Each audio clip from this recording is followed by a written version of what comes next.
یعنی یہ بتایا گیا کہ خدائی مقام ہی اتنا اونچا ہے، تم کہیں اینٹ گارے پہ، دیوار پہ، مصنوعات پہ اس کو قیاس کر رہے ہو۔ اللہ تعالیٰ نے اس وقت فرمایا جب قریش مکہ نے سرکار دو عالم صلی اللہ علیہ وسلم سے پوچھا کہ یہ جو رب ہے یہ کس چیز کا بنا ہوا ہے، معاذ اللہ، امن ذہب ام من الفضہ، سونے کا ہے یا چاندی کا ہے؟ تو اس وقت یہ آیت نازل ہوئی، قل هو اللہ احد اللہ الصمد لم یلد ولم یولد۔ وہ سونے کا بھی خالق ہے، چاندی کا بھی خالق ہے، لیکن وہ احد ہے، حی القیوم ہے، واجب الوجود ہے، ہمیشہ سے ہے، ہمیشہ رہے گا، ازلی ہے، ابدی ہے، دائمی ہے۔ اور ساتھ یہ فرمایا لم یلد ولم یولد، نہ اس کا کوئی ولد ہے نہ وہ کسی کا ولد ہے۔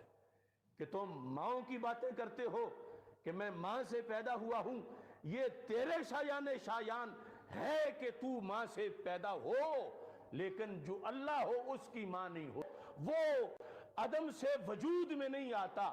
تم پہلے معدوم تھے، تم پہلے لاش ہے تھے، کچھ بھی نہیں تھے، پھر وجود ملا اور وہ پھر ختم ہو جائے گا۔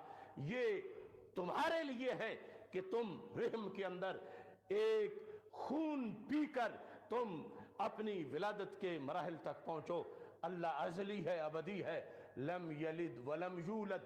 جب ایک مومن کو یہاں تک بتا دیا گیا تو یہ کس طرح کا جانور ہے یہ امر جلیل؟ کیا اس کو کیسے کس طرح کوئی مومن کہہ سکتا ہے ان کفریات سے پہلے بھی کہ اس کو سورہ اخلاص کا نہیں پتا کہ سورہ اخلاص میں رب کا تعارف کیا ہے، اللہ کہتے کس کو ہے؟ یہ کہتا ہے کہ پھر رب کو چاہیے تھا کہ اپنے لیے معاذ اللہ مؤنث بناتا، اس نے مؤنث کیوں نہیں بنائی؟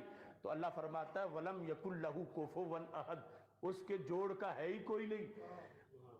اس کی شان یہ ہے کہ اس کی زوجہ نہیں ہے، یہ اس کا مقام ہے، یہ اس کی شان ہے، یہ اس کی عظمت ہے، یہ اس کی وحدانیت ہے، یہ اس کی ابدیت ہے، ازلیت ہے۔ اور یہ عورت ہونا، پھر آگے اولاد ہونا، یہ تو ان کے ہیں کہ جہاں حدوث ہے، زوال ہے، فنا ہے، جہاں پر ختم ہو جانے کا سلسلہ ہے، جہاں پر مرض آتے ہیں اور پھر آگے تناسل کے لحاظ سے اولاد اور اس طرح کے معاملات جو ہیں وہ رکھے گئے۔ فرمایا وہ ازلی ابدی ہے، اس کے لیے عیب ہے کہ بیوی ہو، اس کے لیے عیب ہے کہ ولد ہو، وہ محتاج نہیں کسی کا۔ اس بنیاد پر وہ عظمت، وہ اعلیٰ، اور قرآن مجید برہان رشید کے اندر خالق کائنات جل جلالہ نے بیان کر دی وَقَالُوا اتَّخَذَ الرَّحْمَنُ وَلَدًا، کہا کہ اللہ فرماتا ہے یہ ابو جہل کا ٹولہ کافر مشرک یہ کہتے ہیں کہ رب کی اولاد ہے، فرشتوں کو اللہ کی بیٹیاں کہتے ہیں۔ تو اللہ تعالیٰ نے کیا جواب دیا؟ فرمایا سبحانہ، رب پاک ہے اس سے۔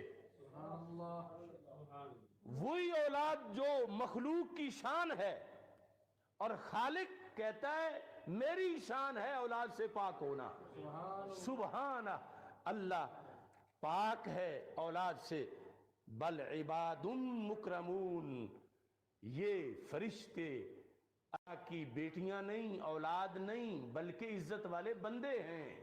تو خالق کائنات جل جلالہ نے واضح کیا کہ رب کے لیے جو تمہارا عقیدہ ہونا چاہیے وہ یہ چیزیں سامنے رکھ کے ہونا چاہیے کہ خالق کائنات جل جلالہ نے اپنا تعارف خود قرآن مجید میں کروایا، اور اس کے لحاظ سے بار بار سبحانہ سبحانہ بول کر یہ واضح کر دیا کہ وہ تمہارے پاس سورسز ہیں ہی نہیں کہ جن کی قیاس کرتے ہوئے اس پر اس کے لحاظ سے کوئی آگے معاذ اللہ فیصلے کرنا شروع ہو جاؤ۔